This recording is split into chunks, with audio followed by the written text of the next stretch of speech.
Assalamualaikum warahmatullahi wabarakatuh. Perkenalkan, nama saya Imam Anugrah dari kelas PBIB. Saya akan menjelaskan tentang telaah terhadap ayat dan hadis tentang embriologi dan reproduksi. Islam sebagai agama yang sempurna tidak hanya membahas persoalan spiritual, tetapi juga mengandung petunjuk tentang aspek-aspek ilmiah, salah satu bentuk integrasi antara agama dan sains.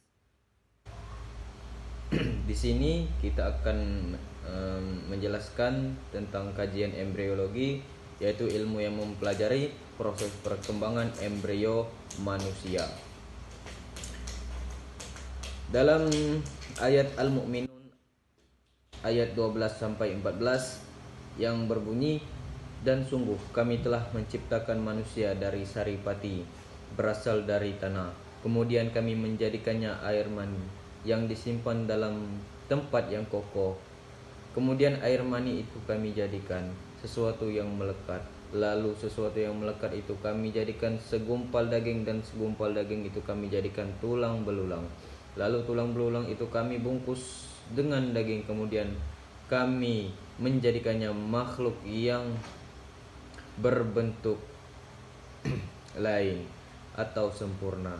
Maka Maha Suci Allah, Pencipta yang paling baik." Quran Surah Al-Mu'minun ayat 12 sampai 14.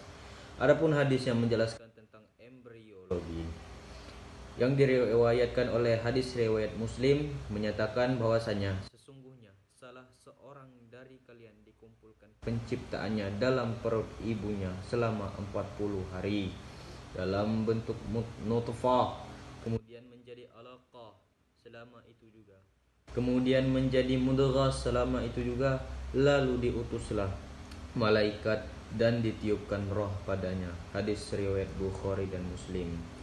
Ini menjadi bukti bahwasanya Islam tidak bertentangan dengan ilmu sains, tetapi Islam dan ilmu sains adalah dua hal yang sangat berhubungan erat. Untuk menjelaskan bahwasanya di dunia ini banyak sekali kuasa-kuasa Allah yang sangat besar, Maha Suci Allah. Selanjutnya penjelasan tentang telaah ayat dan hadis tentang tumbuhan dan isu-isu aktual. Tumbuhan menurut Al-Quran. Tumbuhan adalah makhluk hidup yang tidak mengalami aktivitas bergerak seperti manusia dan hewan, tetapi tumbuhan bisa mengalami proses perkembangan menurut caranya sendiri. Salah satu tanda kebesaran Allah Subhanahu wa taala dalam Quran surah Az-Zariyat ayat 20 sampai 21, yang artinya, "Dan di bumi terdapat tanda-tanda kebesaran Allah bagi orang-orang yang yakin, dan juga pada dirimu sendiri. Maka apakah kamu tidak memperhatikannya?" Dan juga dalam Quran surah Al-An'am ayat 99 yang berbunyi, "Dialah yang menurunkan air dari langit, lalu kami tumbuhkan dengan air itu segala macam tumbuh-tumbuhan." Dalam konteks tersebut, tumbuhan merupakan sumber makanan utama bagi manusia dan hewan. Al-Quran menyebutkan berbagai jenis tumbuhan yang bermanfaat di kehidupan manusia ini. Selanjutnya saya akan menjelaskan tentang telaah ayat dan hadis terhadap sistem indera. Latar belakang manusia diciptakan oleh Allah dengan sistem indera yang sangat lengkap, baik itu penglihatan, pendengaran, penciuman, perasa, dan peraba.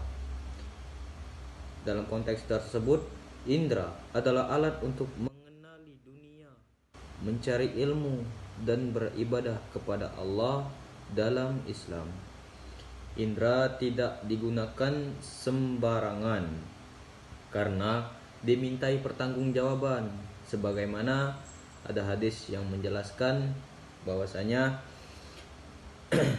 barang siapa beriman kepada Allah dan hari akhir, hendaklah ia berkata baik dan diam jika itu perlu. Maknanya, kontrollah lisan kalian, kontrollah lisan kalian dengan baik dan benar. Bahwasanya indera bicara harus digunakan untuk menyebarkan kebaikan, bukan menyakiti ataupun menyalahkan seseorang.